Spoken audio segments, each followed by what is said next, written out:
تو جن جن کے پاس وہ قیدی تھے انہوں نے سوچا، انصار و مہاجرین نے، کہ اب ان سے تو آپ صلی اللہ علیہ وآلہ وسلم کا رشتہ ہے، تو ہم آپ صلی اللہ علیہ وسلم کے رشتہ داروں کو اپنے ساتھ قیدی تو نہیں رکھ سکتے، اور یہ مسلمان بھی ہو چکے ہیں۔ تو انصار و مہاجرین نے سب کے سب کو چھوڑ دیا۔ تو حضرت عائشہ رضی اللہ تعالیٰ عنہ یہ بھی فرماتی ہیں کہ میں نے کسی خاتون کی وجہ سے اس کے قبیلے کو اتنی زیادہ برکت ملتے ہوئے نہیں دیکھی جتنی کہ میں نے جویریہ کو دیکھی، کہ اس کے ایک فیصلے کی وجہ سے پورا کا پورا قبیلہ مسلمان بھی ہوا اور آزاد بھی ہو گیا، ان کے مال بھی انہیں واپس کر دیا گیا، ان کے مویشی جانور سارا کچھ انہیں واپس کر دیا گیا، اور دوبارہ وہ ادھر ہی جا کے بس گئے، ٹھیک ہے، المریسیہ میں دوبارہ جا کے بس گئے، اور فرق کیا، پہلے وہ مشرک تھے اور اب وہ مسلمان ہیں۔ تو اتنی زیادہ برکت اس غزوے کے اینڈ میں ریسیو ہوئی، اتنا خوبصورت جو انجام تھا وہ ہوا اس غزوہ کا۔ اور ہم دیکھتے ہیں کہ آپ صلی اللہ علیہ وسلم نے جتنے نکاح کیے، مختلف نکاحوں کی مختلف حکمتیں تھیں، تو اس نکاح میں ہمیں یہ حکمت نظر آتی ہے باقاعدہ کہ حضرت جویریہ کے اسلام لانے کے بعد پورے کے پورے قبیلے کو، بیسکلی پورا قبیلہ آپ صلی اللہ علیہ وسلم کی نظر میں تھا اور وہ سارا مسلمان ہو گیا۔ تو آپ صلی اللہ علیہ وسلم نے بیشتر نکاح ایسے کیے، جیسے ابو سفیان کی بیٹی سے بھی آپ صلی اللہ علیہ وسلم نے نکاح کیا، آگے جا کے ہم پڑھیں گے، تو اس کا بھی اثر ہوتا ہے ابو سفیان کے اوپر۔ تو اس طرح آپ صلی اللہ علیہ وسلم نے بہت سارے نکاح باقاعدہ ایک حکمت کے کو سامنے رکھتے ہوئے بھی کیے۔ تو حضرت جویریہ رضی اللہ تعالیٰ عنہا بیسکلی وہ صحابیاں ہیں جن کے بارے میں ہمیں بہت احادیث ملتی ہیں کہ بہت زیادہ عبادت گزار تھی، ٹھیک ہے، اتنی زیادہ عبادت گزار تھی۔ ایک مرتبہ انہوں نے جمعے کے دن روزہ رکھا ہوا تھا، تو آپ صلی اللہ علیہ وسلم ان کے پاس تشریف لائے، پوچھا کہ تم نے آج روزہ رکھا ہوا ہے؟ کہتی ہیں ہاں۔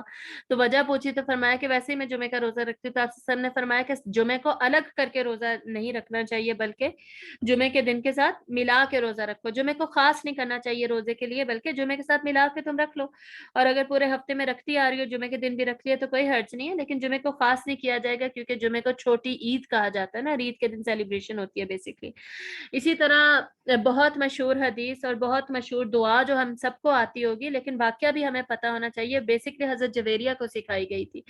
تو ایک مرتبہ آپ صلی اللہ علیہ وسلم جب حضرت جویریہ کے ہی پاس تھے، تو حضرت جویریہ نے عشاء پڑھی، پھر آپ صلی اللہ علیہ وسلم فجر کے وقت دوبارہ آئے ہیں، تو حضرت جویریہ ادھر ہی مصلی پہ ادھر ہی کھڑی مسلسل عبادت کر رہی تھی اور اب فجر پڑھ رہی تھی۔ پڑھنے کے بعد آپ صلی اللہ علیہ وسلم نے ان سے پوچھا کہ کیا تم ساری رات اسی جگہ پہ کھڑی عبادت کرتی رہی ہو؟ تو انہوں نے کہا کہ ہاں یا رسول اللہ صلی اللہ علیہ وسلم، عشاء سے فجر تک میں نے اسی جگہ پر عبادت کی ہے۔ تو آپ صلی اللہ علیہ وسلم نے فرمایا کہ میں تمہیں کیا ایسے کلمات نہ سکھا دوں جو کہ بیسکلی تم فجر کے بعد پڑھو، اور ایک دفعہ صبح پڑھو اور ایک دفعہ شام کو پڑھو، تو تمہیں اس کا اتنا ہی ثواب ملے گا جتنا عشاء سے فجر تک کی عبادت کھڑے ہو کے کرنے کا تمہیں ثواب ملا ہے۔ تو حضرت جویریہ نے فرمایا کہ کیا؟ تو آپ صلی اللہ علیہ وسلم نے فرمایا سبحان اللہ و بحمدہ عدد خلقہ و رضا نفسہ و زینت عرشہ و مداد کلماتہ۔ ہم سب کو یہ آنی چاہیے اور آتی ہی ہوگی، اور یہ دعا، اور یہ ہمیں پتہ ہے صبح اور شام کے اذکار میں شامل ہے، ہم نے 3 دفعہ پڑھنی ہوتی ہے، 3 دفعہ صبح کے وقت اور 3 دفعہ شام کے وقت، صبح فجر کے بعد اور شام کو عصر کے بعد۔ تو یہ وہ دعا ہے جو بیسکلی آپ صلی اللہ علیہ وسلم نے حضرت جویریہ کو سکھائی تھی، اور پھر یہ حدیث ہم تک پہنچی۔ تو یہ وہ ہیں حضرت جویریہ، اور ان کی وفات بھی 50 ہجری میں ہوئی تھی، اور 50 ہجری میں ہی حضرت حسن کی بھی وفات ہوئی تھی، ٹھیک ہے۔ حضرت حسن کے بیسکلی جو 30 ایئرس کاؤنٹ کیے جاتے ہیں نا خلافت تک کے 30 ایئرس، وہ آپ سے وسلم کے 10 ایئرس ہیں شروع کے، اس کے بعد آگے حضرت ابو بکر سے شروع کر کے پھر حضرت حسن تک لے کر جائے جاتے ہیں۔ اچھا جی، تو انصار اور مہاجرین، اب اس غزوہ میں ہی ایک یہ اہم واقعہ ہو گیا، جب یہ لوگ واپس آ رہے تھے سارا مال وغیرہ لے کر، تو انصار اور مہاجرین ایک جگہ پہ پڑاؤ ڈالا جہاں پر بیسکلی پانی بھی تھا، کنواں تھا، تو اس کنویں سے پانی نکالتے ہوئے نا ان کے درمیان میں جھگڑا ہو گیا، اور جوان تھے، جوان 2 لڑکے تھے، کوئی ایک انصار کا لڑکا اور ایک مہاجرین کا، ان میں آپس میں جھگڑا ہو گیا۔ بات ایسے ہی تھوڑی بہت پانی نکالنے پہ بات ہوئی، اور بات کرتے کرتے بات بڑھ گئی اصل میں۔ تو بات جب بڑی ہے تو جو انصار سے انصاری جو تھا نا، اس نے فوراً نا نعرہ لگایا، یا لل انصار، ایسے ان کا ایک نعرہ ہوتا تھا جس کا بیسکلی مطلب تھا انصار کی جے ہو، انصار جو ہے وہ آگے بڑھے، زندہ رہے۔ تو مہاجر جو تھا اس نے بھی پھر غصے میں نعرہ لگایا، یا معاشر المہاجرین، یعنی اس نے بلایا مہاجروں کو۔ تو اس پر تو سارے اکٹھے ہو گئے، انصار نے اپنی تلواریں نکال لی اور مہاجرین نے اپنی تلواریں نکال لی، اور اس سے پہلے کہ جنگ چھڑتی، جنگ ابھی چھڑی نہیں تھی، اور بس اتنا واقعہ شروع ہی ہوا تھا کہ یہ جو منافقین کا سردار ہے عبداللہ بن ابی، آپ صلی اللہ علیہ وآلہ وسلم اور جو کبار صحابہ تھے نا وہ اپنے خیموں میں تھے، ٹھیک ہے، خیمے وہاں پہ لگائے ہوئے تھے.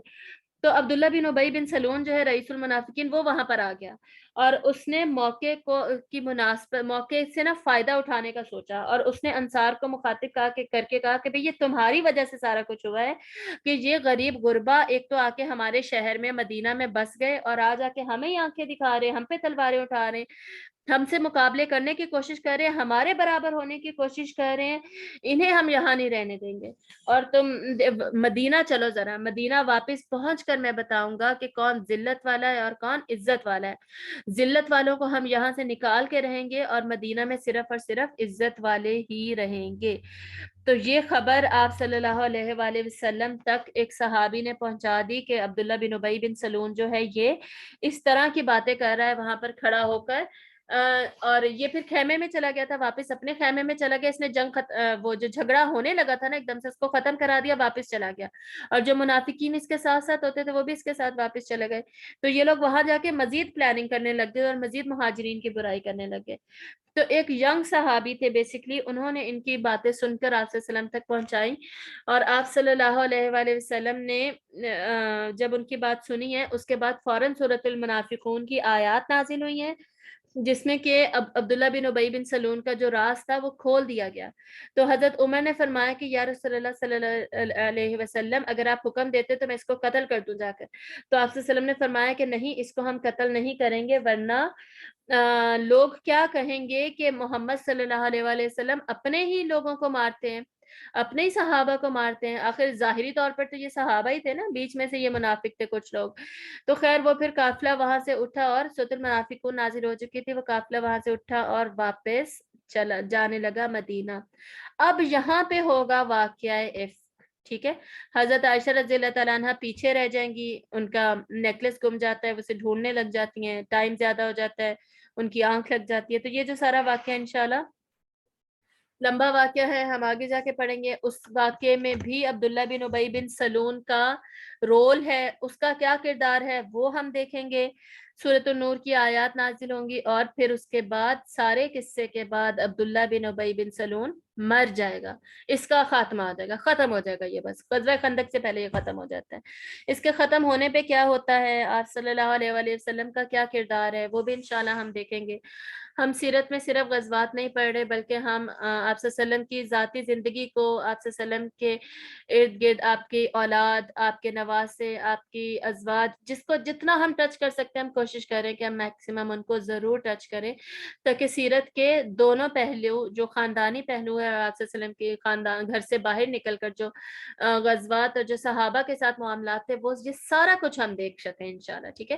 تو اب یہاں پر سورۃ المنافقون نازل ہوئی ہے، آپ کو پتہ ہے ہم ساتھ ساتھ قرآن مجید کو لے کر چل رہے ہیں، اسٹڈی کر رہے ہیں.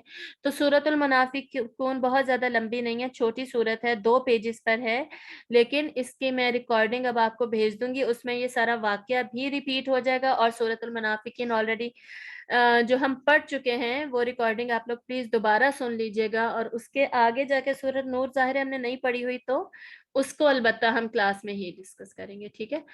وآخر دعوانا ان الحمد للہ رب العالمین. سبحانک اللہم وبحمدک، نشہد ان لا الہ الا انت، نستغفرک ونتوب الیک. آمین وإیاک. جزاک اللہ جی. السلام علیکم ورحمۃ اللہ وبرکاتہ.